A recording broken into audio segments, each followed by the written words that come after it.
Bueno, en esta presentación vamos a estar hablando un poco del sistema nervioso junto con mis compañeros Dani Prado, Kevin Correa y quien habla Darwin Neira. El sistema nervioso central va a comprender un conjunto de centros y vías nerviosas que se reúnen en el encéfalo y en la médula espinal, las cuales se van a desarrollar a partir del tubo neural en el embrión. El sistema nervioso central se va a conectar a los diversos órganos por medio del sistema nervioso periférico, el cual se va a formar nervios craneales y espinales. Las ramas anteriores de los nervios espinales pueden formar unos plexos nerviosos, mediante los cuales unas fibras nerviosas se van a entremezclar y van a dar origen a los nervios. El sistema nervioso autónomo se va a distribuir en el sistema nervioso central con numerosos centros y en el sistema nervioso periférico con sus diferentes ganglios y nervios. El estudio del sistema nervioso central va a comprender dos partes: morfología y sistematización. Primero, en la morfología no estamos hablando simplemente de sus formas, con qué se relaciona y su vascularización. Aquí tenemos que tener en cuenta que cierto número de formaciones no van a aparecer inmediatamente a la vista y tienen que ser descubiertas por cortes o secciones. Por último, la sustancia nerviosa misma va a presentar cavidades que no van a ser visibles desde el exterior. Por eso, el estudio de la morfología externa debe ser completado con un estudio de configuración interna del segmento que estamos considerando. Y en segundo lugar tenemos la sistematización, que va a ser la organización anatómica y funcional del sistema nervioso central. Primero, la localización y significación de los núcleos, columnas y láminas de sustancia gris. Y por otra parte, el trayecto y destino de cordones, tractos, fascículos, comisuras, lemniscos, fibras, entre otros, que van a constituir la sustancia blanca. El neuroeje va a comprender la médula espinal y el encéfalo. En el encéfalo vamos a distinguir de abajo hacia arriba la médula oblongada, luego el puente, mesencéfalo, cerebelo, diencéfalo y por último el cerebro. La médula espinal con raíces espinales y el encéfalo con nervios craneales van a estar protegidos por un conjunto esquelético sólido, el cual va a ser el conducto vertebral y el cráneo. Y a su vez van a estar separados por sus envolturas que van a ser las meninges, de las cuales hablaremos más adelante. El sistema nervioso central. Empezamos con el encéfalo. El cerebro, cerebelo y tronco del encéfalo son los tres órganos que lo van a formar. Los hemisferios derivados del telencéfalo presentan una región externa, representada por corteza cerebral, a la cual le vamos a llamar sustancia gris. En su porción interna o sustancia blanca se disponen axones que forman los tractos o las vías. Dentro de la sustancia blanca, a su vez, se disponen cúmulos de sustancia gris, los cuales se van a denominar como núcleos, y unas cavidades por las cuales va a circular el líquido cerebroespinal, las cuales se van a denominar ventrículos. El cerebelo presenta dos hemisferios, el derecho y el izquierdo, y una porción en la línea media que es el vermis. El tronco del encéfalo está compuesto por tres segmentos de craneal a caudal: mesencéfalo, el puente y la médula oblongada. Está bien, ahora tenemos la médula espinal. La médula espinal corresponde a la porción más caudal del sistema nervioso central. Tiene una forma de un cordón nervioso casi cilíndrico, ligeramente aplanado en sentido antero-posterior. Presenta dos ensanchamientos, uno ubicado en los segmentos cervicales y el otro en los segmentos lumbosacros. La médula espinal ocupa gran parte del interior del conducto vertebral. Y por último tenemos las meninges. Las meninges son tres láminas de tejido conectivo que rodean y protegen el sistema nervioso central dentro del cráneo, como podemos ver en las imágenes, que son las últimas tres. La dura madre va a ser la más externa de estas y la más gruesa también. Luego de esta tenemos la aracnoides, que se adhiere a ella y va a presentar unas trabéculas. Y por último tenemos la pia madre, que es la más interna y se va a adherir íntimamente al encéfalo y a la médula espinal.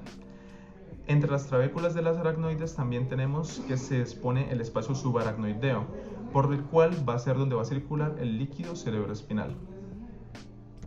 El sistema nervioso se puede dividir en dos porciones según su función, en una porción somática y una porción autónoma. En la porción somática se encuentran los nervios que transportan la sensibilidad consciente desde las regiones periféricas del sistema nervioso central y los nervios que inervan los músculos voluntarios.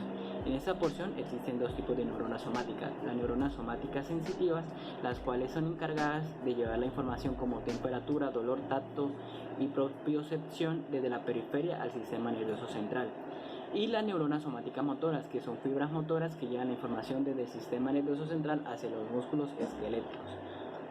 En la otra porción del sistema nervioso se encuentra la autónoma, que controla los órganos destinados a la nutrición, ejerciendo una actividad que escapa casi íntegramente al control de la voluntad. Dispone de centros y vías nerviosas propias. Las vías autónomas se disponen en plexos con ganglios nerviosos situados en su trayecto.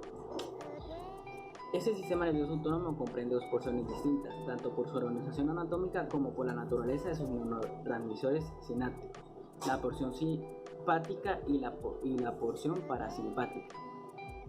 En ellos se exigen funciones descritas generalmente como antagónicas, como por ejemplo, el sistema parasimpático contrae la pupila y el simpático dilata la pupila. El sistema parasimpático estimula la salivación y en el simpático la inhibe. Estos dos sistemas cumplen estos papeles también en el hígado, estómago, corazón y vejiga, entre otros órganos. Los centros autónomos del sistema central se localizan desde el diencéfalo hasta la extremidad inferior de la médula espinal. Están concentrados en la proximidad del conducto central. Los centros autónomos del diencéfalo se encuentran ubicados en el hipotálamo y en el tálamo, y los centros autónomos del tronco encéfalo, que corresponden al sistema nervioso parasimpático.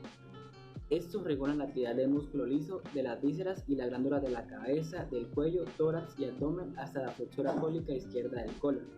Estos núcleos parasimpáticos se denominan: primero, el núcleo dorsal del vago. Este provee la inervación parasimpática del corazón, del sistema respiratorio, del sistema digestivo y las glándulas anexas hasta la flexura cólica izquierda. El núcleo salival inferior aporta inervación funcional a la glándula parótida a través del nervio auriculotemporal. Núcleo salival superior. Sus fibras emergen acompañando al nervio facial, luego se separan desde este siguiendo al nervio de la cuerda del tímpano, que se une al nervio lingual y alcanzan a la glándula submaxilar y sublingual. Y por último, el núcleo visceral del nervio oculomotor, que se encuentra alrededor del nervio oculomotor, en la porción superior del mesencéfalo. Sus fibras forman el asta lateral de la médula espinal, también llamada asta intermediolateral. El sistema nervioso entérico está conformado por alrededor de 100 millones de neuronas. Es considerado un minicerebro ya que él tiene una actividad intrínseca propia, pero eso no lo excluye, está regulado por el sistema nervioso central. Se compone de dos plexos, los cuales uno está ocupando la submucosa, que es el plexo de Meissner, y otro se encuentra entre las dos capas musculares. El sistema nervioso entérico intrínseco, es decir, el que no se controla por el sistema nervioso central, está conformado por tres cosas principalmente: una neurona aferente sensitiva que transmite la información de una interneurona y esta retransmite la información a una motoneurona. El sistema nervioso central tiene una regulación en ese sistema a través del vago, mediante el reflejo vago-vagal. Las neuronas del sistema entérico derivan de las células de las crestas neurales. Estas neuronas controlan los movimientos peristálticos, la actividad secretora y el tono vascular del tracto gastrointestinal. Un receptor es una célula que se modifica de un epitelio sensorial no nervioso y es inervado por una neurona sensorial primaria cuyo soma se encuentra cerca del sistema nervioso central. Ejemplos de ellos son la epidermis, los epiteliocitos táctiles, los receptores auditivos y las papilas gustativas. La actividad en este tipo de receptor provoca el paso de la excitación a través de una sinapsis. En los receptores del gusto, las células individuales están en constante renovación. En muchos sentidos, los receptores visuales en la retina son similares en su forma y sus relaciones, pero estas células derivan de las paredes ventriculares del encéfalo y no son reemplazadas. Un receptor neuronal es una neurona sensorial primaria que tiene un soma en un ganglio craneoespinal y una prolongación periférica que termina en una terminación sensorial. Todos los sensores cutáneos y los propioceptores son de este tipo. Los terminales sensoriales pueden ser encapsulados o vinculados a estructuras especializadas o vinculados a las estructuras especiales mesodérmicas o ectodérmicas para formar parte del aparato sensorial. Las células extraneurales no son excitables, pero crean un entorno para la excitación del extremo neuronal.